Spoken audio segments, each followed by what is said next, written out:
এই যে শুনছ, একটু ডিমগুলোকে দেখো, আমি জল খেয়ে আসি, আমার বড্ড পিপাসা পেয়েছে। ঠিক আছে বউ, তুমি যাও, পেট ভরে জল খেয়ে এসো, আমি তোমার ডিম দেখছি। ওরে বাপরে, ডিমগুলো থেকে এত আওয়াজ আসছে কেন মরমর করে? যাই মাকে ডেকে আনি। মা মা, দেখো ডিমগুলো থেকে কেমন আওয়াজ করছে, আমার বড্ড ভয় করে। না রে বাবা, কোনো ভয় নেই। ডিম থেকে বাচ্চা হওয়ার সময় এরকম একটু শব্দ হয়, আসলে বাচ্চারা বের হওয়ার জন্য চেষ্টা করছে। তারপর মা ছেলেতে দেখতে পেল দুটি বাচ্চা ডিম থেকে বেরিয়ে এলো। মা মা, দেখেছ কি সুন্দর বাচ্চা, আমার বাচ্চা দুটো বড্ড সুন্দর। হ্যাঁ রে খোকা, তোর বাচ্চাগুলো বড্ড সুন্দর হয়েছে, কিন্তু একটা তো মেয়ে, এই মেয়ে বাচ্চাটাকে আমি সরিয়ে দেই। না না মা, তুমি এটা কী বলছো? আমার তো দুটোই মেয়ে আর ছেলে।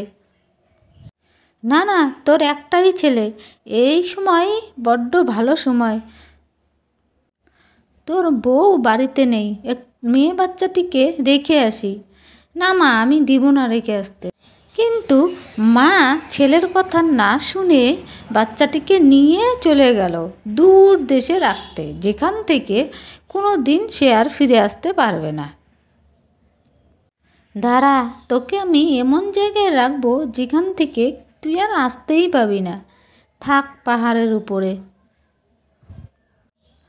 মা মা, আমার কটা বাচ্চা হয়েছে? আমার তো দুটো ডিম ছিল, তাহলে একটি কেন? আমার আরেকটি সন্তান কোথায়? তোর একটি সন্তান মৃত হয়েছে রে, তুই আসার আগেই আমি তাকে জলে দিয়ে এসেছি, যদি তুই দেখলে কান্নাকাটি করিস। সে ভারী সুন্দর হয়েছিল, তুই আসার আগেই তাই তাকে আমি সরিয়ে ফেলেছি, জলে ভেসে দিয়ে এসেছি। এই বলে শাশুড়ি আর বউ কান্না শুরু করে দিল, আর বাচ্চাটির বাবা চুপচাপ থেকে গেল। এদিকে সন্ধ্যা হয়ে এলো। চড়াইয়ের বাচ্চার খুব ভয় করছিল। সেই সময় টিয়া রাখি বিক্রি করে সেই পথ দিয়ে যাচ্ছিল। বাচ্চাটিকে দেখে সে বলল, এত সুন্দর একটি বাচ্চা এত রাত্রে এখানে কি করে এলো? তখন সে তার টুপরিতে করে বাড়ি নিয়ে এলো আর নরম নরম ফল খেতে দিল। বাহ, কি সুন্দর বাচ্চা! এই বাচ্চাটির নাম রাখবো আমি ময়না, আমার সোনা। কিছুদিন পর বাচ্চাটিও বড় হয়ে গেল। এদিকে ছেলে বাচ্চাটি তার বোনকে সবসময় ভাবত, চিন্তা করত। একদিন রাখি পূর্ণিমার সময় সে তার বন্ধু বান্ধবের সঙ্গে ছিল।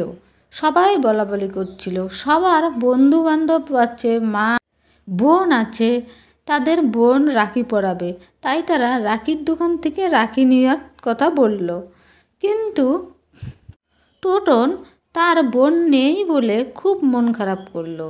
আর কাক বলল, যার ভাগ্য খারাপ, হতভাগা, তার বোন থাকে না।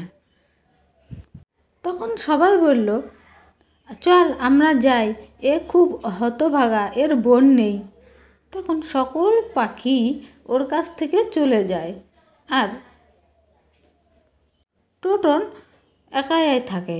তখন সে বাড়ি গিয়ে তার দিদার কাছে জিজ্ঞেস করে, দিদা, আমি খুব হতভাগা, তাই না? আমার তো বোন নেই। তখন দিদা বলে, তুই খুব সৌভাগ্য, কেননা তোর বোন নেই। বোন না থাকাই ভালো, বোন খুব খারাপ। কিন্তু টোটন বলল, না, আমি খুব হতভাগা, তাই আমার বোন নেই। কয়েকদিন পর রাখি পূর্ণিমার দিন ময়নার পালিত বাবার খুব শরীর খারাপ। তখন সে রাখি বিক্রি করতে আর যেতে পারল না। তখন ময়না বলল, আমি থাকতে তোমার কিসের চিন্তা, আমি তোমার রাখি বিক্রি করে দিব। তখন ময়নার বাবা বলল, ঠিক আছে, তাহলে তুমি যাও। ময়না রাখির টুকরি মাথায় নিয়ে রাখি বিক্রি করতে শুরু করলো। রাখি নেবে গো, রাখি, খুব ভালো ভালো রাখি, সস্তা দরে পাবে। এই যে, আমাকে দাও তো 2 ডজন রাখি। ঠিক আছে, নিন। এইভাবে বলে বলে রাখি বিক্রি করত। রাখি বিক্রি করে সন্ধ্যা হয়ে এলো। ময়না টোটনের ঘরের সামনে এসে হাজির হইল সন্ধ্যাবেলা।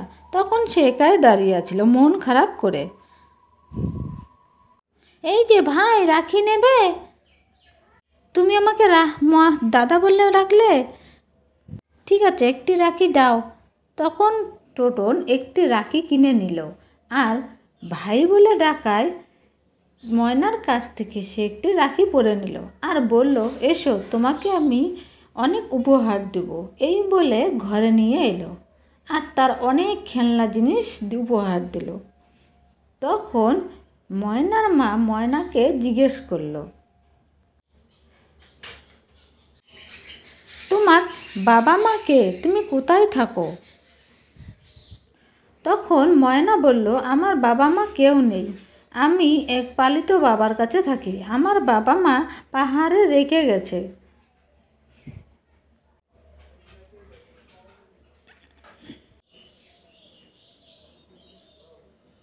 তখন টোটন দিদান বলল, এই যে, তুমি এখন এখান থেকে যাও তো।